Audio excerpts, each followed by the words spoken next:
discuss about how to choose a question smartly, right? Because that's the most important part in the examination.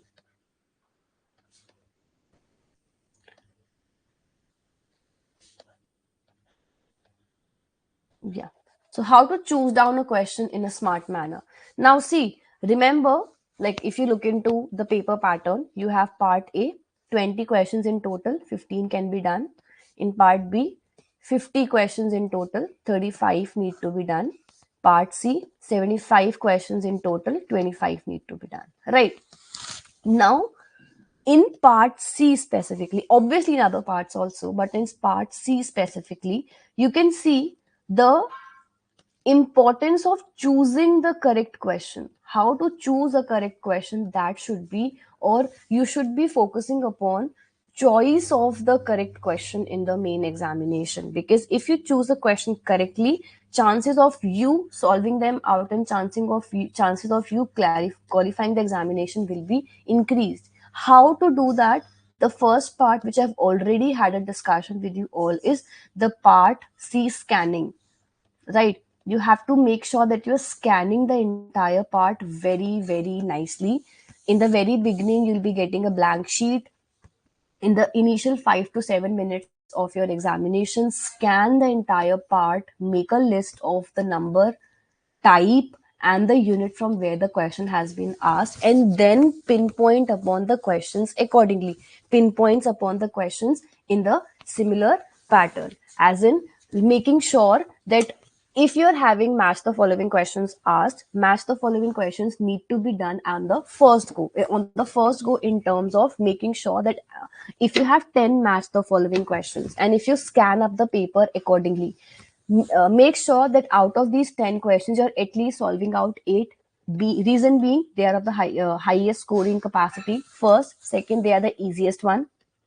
Third, making sure that these questions are marked correctly, right? Second is the in the during the marking time itself, reviewing that whether or not I have marked the question properly or not. Okay, so part C is scanning, reviewing, and marking the easiest question together at the first go, choosing of the match the following one, followed by the match the following, all the topics that you are most confident in terms of that.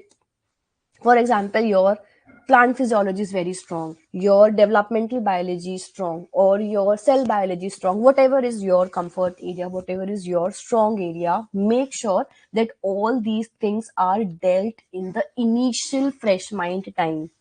And this comes only and only with the proper scanning of the entire paper, followed by the paper scanning. Second thing should be during, like, because now we are talking about during this time as well, because you have your examination and you still have 15-20 days left, practicing out the scanning part. Okay, making sure that you're practicing out the scanning part, and also you're marking up all those questions which are of your comfort zone and not going beyond the time limit, right?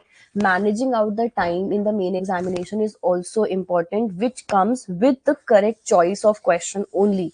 If you choose the correct question, you will be easily able to solve that question in that particular duration only. And also keep a note that if you have a question, and let's say it is from your comfort area, but you are not able to do it in the time span, keep it in mind that for part C, maximum 3 to 3.5 minutes for one question, not more than that. If you're able to solve it within this window, absolutely fine. If you're not able to solve it in this window, try to just move forward with the next question and use your various functionalities that you have of the CBT mode, where you need to do nothing, just uh, mark it or flag it with a specific color as according to the screen, as according to the mode that you have. The purple color is, I think, for marked and correct, or marked for review or something like that. You can just check it accordingly. So make sure that you are marking up the questions if you're not able to do them in that particular time span. Okay, and use this particular cheat sheet for yourself. Keep on uh, tracking up the things that, okay, part see 17 questions are done, now I need to do 10 more, now I need to do 8 more. Out of these 8, search out which questions were easy, search out the easy questions, because ecology questions are comparatively easy, evolution questions are easy. Then the questions where you have given case study kind of thing, those questions are very easy. So choose down the questions accordingly, according to your comfort zone. Then in the smart approach thing, remember to focus upon the things that you have to mark down the incorrect option, you have to mark down the correct option, you have to find out the graph which represents the combination of correct thing or the incorrect thing, whatever is required. Because this is also one mistake that students do, that initially, like, they quickly read the question and they end up not marking the answer correctly because they've not seen that you had to mark the correct one or the incorrect one. So focus upon these things as well.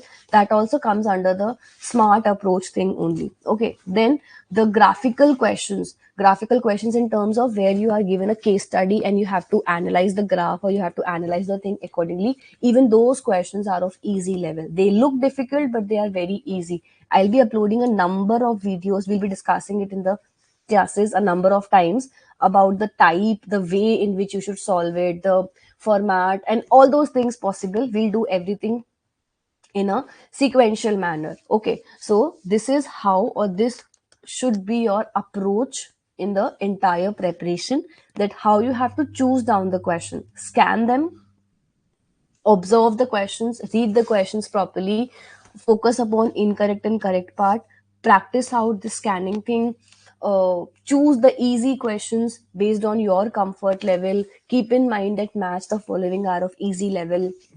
Keep in mind that graphical questions and statement wise questions, if your theory part is strong, then statement wise question can also do good to your uh, complete marking. Have a back, like at the back of your mind, keep a track of, or make sure that you keep a note of the marking as well, that okay, I have done 17 questions or I have done 20 questions already, I need to do 5 more, and out of these 5 I have a scope, by chance one question gets wrong, still I'm going to fall in the safe range. I'll be uploading, or we'll be discussing about this smart calculation thing as well.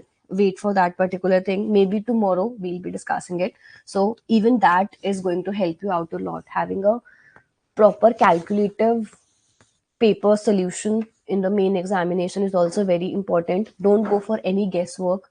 Guessworking should be avoided at the max possible, because guesswork might give you negatives. So make sure that you're guessing, like your guesswork should be eliminated in the,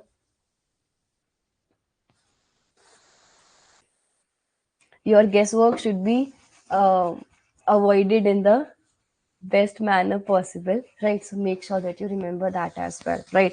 So this is a very short tips and tricks which you can keep a note of and utilize them in the main examination. Keep a track, or try to join in the classes, try to keep a track of the YouTube sessions as much as possible, because I have a range of important videos for you all. So make sure that you're joining in, make sure that you're watching them. It is going to help you out, and I hope even this thing helped you in understanding and keeping a note of the things of how to choose a question smartly, right? Did you understand all these things, everyone? Yes or no? And in part B, majorly focus upon the things that just read the question and solve it then and there. Just, you need not to like make a list, or you need not to scan up the entire paper like this for part B specifically, because part B questions are very easy in term, like part B questions, not, we cannot call them easy, but they are comparatively shorter, right? Just one liners are there, and then you have small four options, and you have to mark it accordingly. So you need not to make a list of part B, just part C listing is enough. Okay, understood everyone till here?